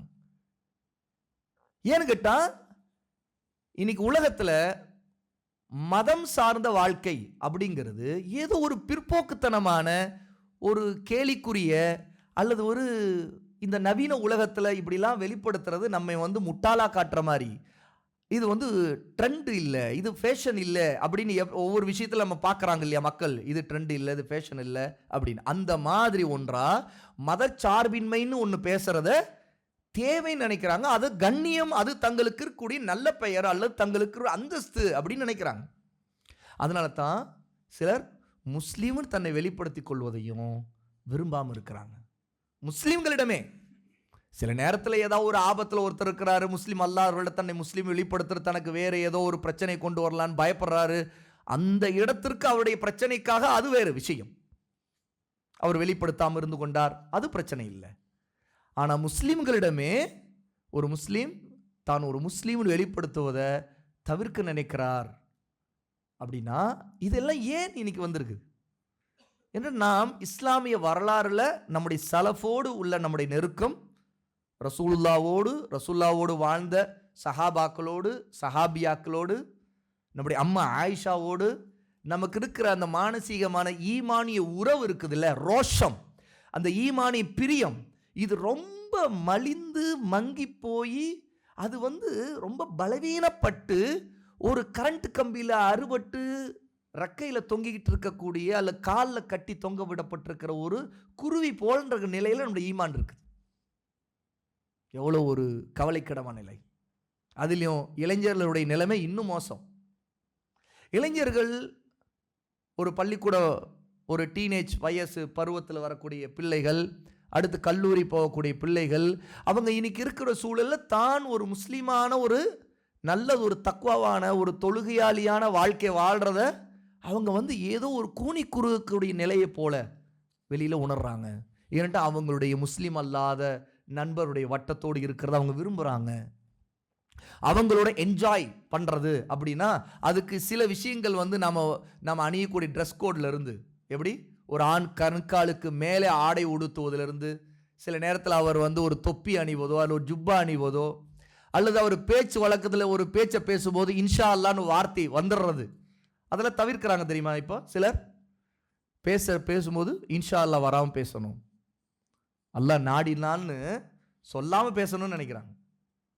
அது வந்துருச்சுன்னா இவன் ஒரு முஸ்லீம் மதவெறியன்கிற மாதிரிலாம் மக்கள் பார்ப்பாங்க. அப்படிங்கிற அளவுக்கு சாப்பிடும்போது பிஸ்மில்லா சொல்லிடக்கூடாதுன்னு நினைக்கிறவங்களாம் இருக்கிறாங்க. அப்படி வெளிப்படுத்திடக்கூடாது, பிஸ்மில்லா சொல்கிறது தெரியாமல் கூட சொல்லிக்கலாம். அப்போ இது எல்லாம் ஏன் உள்ளத்துக்குள்ள நம்முடைய வாழ்க்கையாகவே இன்னைக்கு இப்படி ஒரு வாழ்க்கைக்குள்ள நம்ம வந்து சேரக்கூடிய ஒரு கட்டாயத்தை நமக்குள்ள தள்ளி இருக்கிறோம் அப்படின்னா, நமக்கு மிகச்சிறந்த நல்லோர்கள் அஸ்ஸலஃபு சாலிஹ், சஹாபா, நம்முடைய அம்மாக்கள் ஆயிஷா, ஹதீஜா, சௌதா, ஹபீபா, ஜைனப் பின் ஜஹ்ஷ், ஜைனத் ஹுசைமா, மைமூனா, ஹப்ஸா. ஹப்ஸாவோட பேர் சொல்லலை, நான் கேட்டப்ப சொன்னீங்களா? யாரோ ஒருத்தவங்க சொன்னீங்கல்ல. இப்படிப்பட்ட நம்முடைய தாய்மார்களுடைய வாழ்க்கையும் அவங்களுடைய ஈமானையும் நாம் அவங்க ரசூலுல்லாஹ்வுடைய சுன்னாவை பின்பற்றுவதில் காட்டிய ஆர்வத்தையும் படிக்கணும், அதை நேசிக்கணும், அதற்காக நேரத்தை ஒதுக்கணும், அதற்காக உட்காரணும், அது சம்பந்தப்பட்ட நூல்களை படிக்கணும், அது சம்பந்தப்பட்ட உலமாக்களுடைய கல்வியாளருடைய பேச்சுக்களை கேட்கணும், அதில் இருக்கிற ஃபிக்கு சட்டங்களை விளங்கணும், அதிலிருந்து நம்ம எதை அமல் செய்திருக்கிறோம் அப்படின்னு நாமளே திட்டமிடணும், எதை நம்ம விட்டுட்டோன்னு யோசிச்சு பார்க்கணும். இப்போ நம்ம இன்னைக்கு இதை படிக்கிறோம் அப்படின்னா இதில் என்னென்ன ஆயிஷா ரலியல்லாஹு அன்ஹா பற்றி தெரிஞ்சுக்கிட்டோம், அதில் நம்ம எதை நாம் இது வரைக்கும் பின்பற்றலை, எதையெல்லாம் பின்பற்றணும், எதை நம்ம பின்பற்றாமல் இருந்துட்டோம் அப்படின்னு நம்ம நினச்சி பார்க்கணும். ஆகவே தான் ஆயிஷா ரலியல்லாஹுடைய இல்மை பற்றி நம்ம இந்த விஷயங்களை இங்கே பார்க்குறோம். அடுத்தது ஆயிஷா ரலியல்லாஹு அன்ஹா உடைய சிறப்பில் ஒன்று, அவங்க ஒரு முஃப்தியா. முஃப்தி அப்படின்னு சொன்னால் ஃபத்வா வழங்கக்கூடியவர், அதாவது மார்க்க சட்டங்களுக்கு தீர்ப்பு சொல்லக்கூடியவர். ஒரு விஷயத்தை பற்றி என்ன சட்டம் அப்படின்னு கேட்டால் அதற்கு குர்ஆனிலிருந்தும் சுன்னாவிலிருந்தும் ஆதாரங்களின் அடிப்படையில் ஆய்வு செய்து அதற்கு தீர்ப்பளிக்கக்கூடியவரைத்தான் முஃப்தி என்று சொல்லப்படும். அது பொதுவாக மதரசாக்களில் ஒரு பட்டமாக இன்று வழங்கப்பட்டுக்கிட்டு இருந்தாலும், ஆனால் அது ஒரு மிகப்பெரிய அந்தஸ்து. அது வெறும் பட்டமாக வழங்கப்படுற ஒன்று இல்லை. மதரசாக்கள் 1 வருடமோ 2 வருடமோ படிப்பெல்லாம் அதுக்கு இருக்குது. ஆனால் அதில் அந்த படிப்பு படிக்கிறவங்க அதனுடைய உசூல்கள், பிரின்சிபிள்ஸ் படிப்பாங்க. அதற்கான கேஸ் ஸ்டடி படிப்பாங்க. எப்படி கேஸ் ஸ்டடி? ஒரு பிரச்சனை, இந்த பிரச்சனைக்கு என்ன ஃபத்வா வழங்கப்படணும்? அது ஒரு கணவன் மனைவி பிரச்சனையாக இருக்கலாம், ஒரு வியாபாரம் சம்பந்தப்பட்ட கொடுக்கல் வாங்கல் சம்பந்தப்பட்ட ஒரு கேள்வியாக இருக்கலாம், அல்லது இது ஹலாலா ஹராமா அப்படிங்கிற ஒரு சட்டத்தை தெரிந்து கொண்டிய கட்டாயமாக இருக்கலாம். இப்படிப்பட்ட விஷயங்களை முஃப்திக்கு படிக்கிறவங்களுக்கு சில கேஸ் ஸ்டடிஸ் கொடுத்து இது சம்மந்தமாக குர்ஆன் ஹதீஸ் அடிப்படையில் தீர்ப்பு எழுதுங்க அப்படின்லாம் சொல்லி அவங்களுக்கு உசூல்களை சொல்லி கற்றுக் கொடுப்பாங்க. ஆனால் இந்த உம்மத்தில் முஃப்தி அப்படிங்கிற இந்த அந்தஸ்தில் ஆரம்ப காலத்தில் முதலில் பிரபலமான ஒரு பெண் யாருன்னு கேட்டால் ஆயிஷா ரலியல்லாஹு அன்ஹா தான். எந்த அளவுக்குன்னு கேட்டால் அவங்க தீர்ப்பளிக்கிறது தான் இறுதியாக இந்த உம்மத்துடைய கடைசி மனிதர் வரைக்கும் உள்ள அத்தனை பேருக்கு மறுமை நாள் வரைக்கும் உள்ள ஒவ்வொருத்தருக்குமான அதே ஒரே அந்த கேள்விக்கான பதில் சட்டமாக இருக்கும். இன்னும் சொல்லப்போனால் சஹாபாக்களும் அந்த தீர்ப்பை தான் ஏற்றுக்கொள்ள வேண்டிய கட்டாயத்தில் இருந்தாங்க. ஏன்னா அவங்களுக்கும் ஆயிஷாவிடம் தான் அதற்கான தலீல் இருந்துச்சு. வேறு உம்மத்தில் வேறு யார்ட்டையும் அதற்கான தலீல் ஆதாரம் இல்லை. ஏன்னா தீர்ப்பளிக்கிறனா மனைச்சப்படி என்னை பொறுத்த வரைக்கும் இதுங்க அதுங்க ஏன் லாஜிக் இதுங்க அப்படின்னு சொல்லிட்டு நம்ம ஒரு விஷயத்தை தீர்ப்பளிக்க முடியுமா? மார்க்க விஷயம், அது அல்லாஹ்வுடைய விஷயம், நபியுடைய விஷயம். நாமளா ஒரு விஷயத்தை கொண்டு ஒரு ஹைப்போதெட்டிக்கா அப்படி இப்படி இருக்கலாம், இப்படி இருக்கலாம், அப்படி இருக்கலாம், ஒரு அசும்ஷன், ஒரு அனுமானம், அதன் அடிப்படையில் நம் தீனுடைய விவகாரத்தை அணுகலாமா? கூடாது. அப்போ ஆதாரம் வேண்டும். இதுதான் அதற்கான தீர்ப்பு, இது சரி இது தவறு அப்படின்னு சொல்லணும்னா அதற்கு ஆதாரம் வேண்டும். இந்த மாதிரி ஆதாரங்களை அணுகி தீர்ப்பு சொல்லுவதில் ஆதாரத்தை அணுகுவதற்கு முதல்ல ஆதாரம் வேறு யார்ட்டையும் இல்லாத போது ஒரே ஒருத்தர் அவரிடம் மட்டும்தான் ஆதாரம் இருக்குன்னா அந்த ஆதாரத்தை வைத்து கொண்டிருந்த மனிதர்களில் இந்த உம்மத்தில் முதலிடத்தில் இருக்கிறவங்க அன்னை ஆயிஷா ரலியல்லாஹு அன்ஹா. ஆகவேதான் அவர்களை முஃப்தியா என்று சொல்கிறோம். முஃப்தி என்பது ஆணுக்கு சொல்கிற பெயர், முஃப்தியா என்று சொன்னால் பெண்ணுக்கு சொல்கிற பெயர். ஆகவே இந்த உம்மத்துடைய முஃப்தியா அப்படிங்கிறதுல முதல் இடத்தில் இருக்கிறவங்க அன்னை ஆயிஷா ரலியல்லாஹு அன்ஹா. எந்த அளவுக்குன்னு கேட்டால் அபூபக்கர் ரலியல்லாஹு அன்ஹுவே அவங்கள்ட்ட தான் சில கேள்விகளை கேட்டு தீர்ப்பை பெற்றுக்கொண்டாங்க. அந்த மாதிரி ஒரு சம்பவம் மிக முக்கியமாக புகாரியில் 1387வது செய்தியாக இடம்பெறுது. உங்களுக்கு கொடுக்கப்பட்டிருக்க புத்தகத்தில் பக்கம் 43 அந்த சம்பவம் சொல்லப்பட்டிருக்குது. அபூபக்கர் ரலியல்லாஹு அன்ஹு அவங்களுடைய மரணப்படுக்கையில் இருக்கிற நேரம் ஆயிஷா ரலியல்லாஹு அன்ஹா சொல்கிறாங்க, நான் என்னுடைய தந்தை அபூபக்கரை அவர்கள் மரணப்படுக்கையில் இருக்கக்கூடிய மரணம் நெருங்கிய நேரத்தில் அவர்களை போய் பார்க்க போனேன். அவர்கள் என்னிடம் கேட்டாங்க, நீங்கள் ரசூலுல்லாஹி ஸல்லல்லாஹு அலைஹி வஸல்லம் அவர்களுக்கு எப்படி கஃபன் நல்லடக்கம் செய்தீங்க, எப்படி கஃபன் அணிவித்தீங்க, எப்படி அடக்கம் செய்தீங்க அப்படின்னு கேட்டாங்க. அப்போது கஃனிடுவதை பற்றி சட்டம் இந்த இடத்துல ஆயிஷாவிடம் அபூபக்கர் கேட்குறாங்க. அவங்களுக்கு மரணம் நெருங்கிவிட்ட நேரம். அப்போது ஆயிஷா சொல்கிறாங்க, நாங்கள் 3 தூய்மையான வெள்ளை பருத்தி ஆடைகளை மட்டும்தான் உபயோகித்தோம். அந்த கஃனில் சட்டையும் இருக்காது, தலைப்பாகையும் இருக்காது. அமாமா ரசூல் ஸல்லல்லாஹு அலைஹி வஸல்லம் அமாமா அணியக்கூடிய வழக்கம் இருந்தது. அமாமா மேலே தலைக்கு மேலே ஒரு துணியை போடுவது ரசூல்லாவுக்கு அந்த வழக்கம் இருந்துச்சு. அவர் ரசூல்லாவுடைய தலையில் எப்போதுமே ஒரு துணி இருக்கும், அதில் எண்ணெய் பசை இருந்துக்கிட்டு இருக்கும், எண்ணெயுடைய கரை இருந்துக்கிட்டே இருக்கும். ஏன்னா ரசூல்லா போடுவாங்க, அந்த துணியை மேலே போர்த்தியிருப்பாங்க. அது அமாமான்னு சொல்கிறது. அமாமாவில் வேறு வகையும் உண்டு, கட்டுவதற முறையும் இருக்குது. மேலே துணியை அப்படி போட்டிருப்பதும் உண்டு. ரசூல் ஸல்லல்லாஹு அலைஹி வஸல்லம் தலைக்கு எண்ணெய் வைப்பாங்க, அந்த துணியில் அந்த எண்ணெயுடைய கரை தெரியும். இமாம் திர்மிதி ஷமாயிலில் பதிவு செய்திருக்கிற ஒரு செய்தி இது. ரசூலுல்லாஹி ஸல்லல்லாஹு அலைஹி வஸல்லம் கட்டக்கூடிய அமாமாவும் கட்டியிருக்கிறாங்க. அப்போது கஃபன் அணிவித்த நேரத்தில் அவங்களுடைய கமீஸ், அதாவது சட்டை, அதுவும் அவர்களுக்கு அணிவிக்கப்படவில்லை. அது மட்டுமல்ல, அமாமாவும் இல்லை. வெள்ளை துணியை கொண்டு 3 தூய்மையான பருத்தியால் ஆன வெள்ளை ஆடையை கொண்டு அவர்கள் கஃபனை அணிவித்தோம் அப்படிங்கிறாங்க. அடுத்து அபூபக்கர் ரலியல்லாஹு அன்ஹு கேட்குறாங்க, எந்த கிழமையில் ரசூலுல்லாஹ் மரணித்தார்கள், மரணப்படுக்கையில் இருக்கும்போது கேட்குறாங்க.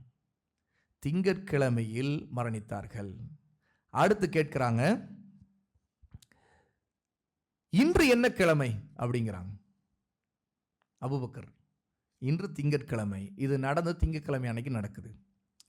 அப்போது அபூபக்கர் இன்று இரவுக்குள் இது நிகழும் என நானும் ஆதரவு வைக்கிறேன்.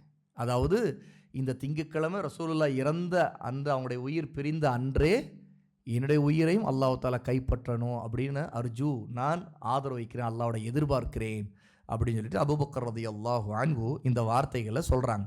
அவங்களுக்கு நோய் அதிகரிக்குது. நோய் அதிகரித்த நேரத்தில் அவங்க அந்த ஆடையில் ஆயிஷா ரலியல்லாஹு அன்ஹா பார்க்குறாங்க. அதற்கு பிறகு அந்த ஆடையை கூட சொல்கிறாங்க, ஆயிஷா அவங்களுடைய அந்த ஆடையில் ஒரு குங்குமப்பூடைய கரை அதில் படிஞ்சிருந்தது. இதை கழுவி இத்துடன் இன்னும் 2 துணிகளையும் சேர்த்து அவற்றில் என்னை கஃனிடுங்கள் என்று சொல்கிறாங்க. யார்? அபூபக்கர். என்னை இப்போவே அந்த ஆடையில் இருக்கக்கூடிய கரை, அந்த குங்குமப்பூடைய அந்த மஞ்சள் கரையை நீக்கிட்டு இந்த ஆடையோடு இன்னும் ஒரு 2 ஆடையை சேர்த்து என்னை கஃனிட்டு வைங்க அப்படிங்கிறாங்க. அப்போது அந்த நேரத்தில் ஆயிஷா சொல்கிறாங்க, இந்த துணி ரொம்ப பழையதாகிடுச்சு. அவங்க அணிந்திருந்த அந்த ஆடை ரொம்ப பழையதாக இருக்குது.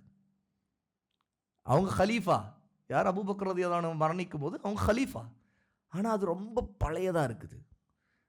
அப்போது வேறு புது துணி, நல்ல துணி, வெள்ளை ஆடை, பருத்தி ஆடையை, நல்ல துணியை அணிவிக்கலாமே அப்படின்ட்டு ஆயிஷா சொல்லும்போது, அப்போது அதற்கு அபூபக்கர் பதில் சொல்கிறாங்க, இறந்தவரை விட உயிர் உள்ளவர் தான் நல்ல சுத்தமான அந்த புதிய ஆடையை உடுத்துவதற்கு தகுதி படைத்தவர். ஆகவே ஏன்னா இந்த உடம்புலேருந்து அடுத்து கொஞ்ச நேரத்தில் கழிவுகள் வெளியேற ஆரம்பிச்சிரும், இது சீல் பிடித்திரும். அப்படிப்பட்ட உடம்பு தானே இது. சுப்ஹானல்லாஹ். அபூபக்கர் ரலியல்லாஹு அன்ஹு அந்த வார்த்தையை கவனிங்க. ஆயிஷா இதெல்லாம் கேட்டுக்கிட்டு இருக்காங்க தன்னுடைய தந்தையிட்ட. மரணப்படுக்கையில் இருக்கிற கடைசி நேரம். அபூபக்கர் விரும்புகிறாங்க, அந்த திங்கட்கிழமை அன்றே ரசூலுல்லாஹ் இறந்த அன்றே தான் இறந்துடணும்னு விரும்புகிறாங்க. ஆகவே தான் அணிந்திருக்கிற இந்த ஆடை இருக்கட்டும், இதில் இருக்கிற இந்த கரையை மட்டும் கழுவிடுங்க, இன்னும் 2 ஆடையை சேர்த்து என்னை கஃனிடுங்க அப்படின்னு சொல்கிறாங்க. அப்போ அந்த கஃன் அந்த அணிந்திருக்கிறத மாற்றலாமே நினைக்கும் போது அபூபக்கர் மறுத்துறாங்க, இல்லை மாற்ற வேண்டாம், இது இந்த மௌத்தா போகிறவரை விட உயிர் உள்ளவங்க தான் நல்ல ஆடை அடியணும், ஆகவே எனக்கு அது வேண்டாம், இது எப்படி இருந்தாலும் அடக்கம் செய்த பிறகு இந்த உடம்பு சீல் பிடிக்கிறோம், அழுகக்கூடிய உடம்பு தான் இது, ஆகவே அது அழுகி போயிடும், ஆக வீணாக போகிற உடம்புனால இதற்கு அந்த துணி தேவையில்லை, அது இருந்துட்டு போகுது அப்படிங்கிறாங்க. ஆனால் என்ன நடந்ததுன்னா, அன்னைக்கு அவங்க மரணிக்கலை. அடுத்த நாள் செவ்வாய் இரவு தான் அபூபக்கர் ரலியல்லாஹு அன்ஹு மரணித்தாங்க. அன்று காலை விடுவதற்கு முன்பு அடக்கம் செய்துட்டாங்க. இரவு மரணிக்கிறாங்க, காலையில் அவங்களோட உடம்பு இந்த பூமியில் மேலே இல்லை, இரவே அடக்கம் செய்துட்டாங்க சஹாபா ரலியல்லாஹு அன்ஹு. அப்போது இந்த செய்தியிலிருந்து உலமா என்ன சொல்கிறாங்கன்னா, ஆயிஷா ரலியல்லாஹு அன்ஹாவிடம் தான் ரசூலுல்லாஹ் கஃனிட்டதை பற்றி அபூபக்கர் கேட்டார்கள். பல விஷயங்களை இப்படி சட்டங்கள் கேட்பதற்கு தன்னுடைய மகள் இதற்கு மிக தகுதியானவர் என்று அபூபக்கர் ரலியல்லாஹு அன்ஹு நினைத்தார்கள். அப்படிப்பட்ட இல்ம் ஆயிஷா பதிலளித்தால் அது சரியாக இருக்கும்ங்கிற நம்பிக்கை அபூபக்கருக்கு இருந்தது அப்படின்னு. ஏன்னா அபூபக்கர் கல்வியில் மிகப்பெரிய மேதை, அவங்க தான் இந்த உம்மத்துடைய முதல் ஆலிம். ஆனால் அவர்களும் ஆயிஷாவுடைய பதில் தான் இறுதியானது அப்படின்னு சொல்லி எடுத்துக்கொண்டார்கள் அப்படிங்கிற செய்தியை உலமா இந்த செய்தியை கொண்டு, இந்த புகாரில் வரக்கூடிய இந்த செய்தியை கொண்டு சொல்கிறாங்க. ஆகவே இன்னும் இன்ஷா அல்லாஹ் நாம் அடுத்த அமர்வில் ஆயிஷா ரலியல்லாஹு அன்ஹா எப்படி மார்க்க சட்டங்களை எல்லாம் விளக்கியிருக்கிறாங்கிறதையும் இன்ஷா அல்லாஹ் பார்ப்போம். சுப்ஹானக்கல்லாஹு பிஹம்திக அஷ்ஹது அல்லா இலாஹா இல்லா அன்த அஸ்தக்ஃபிருக வ அத்தூபு இலைக்.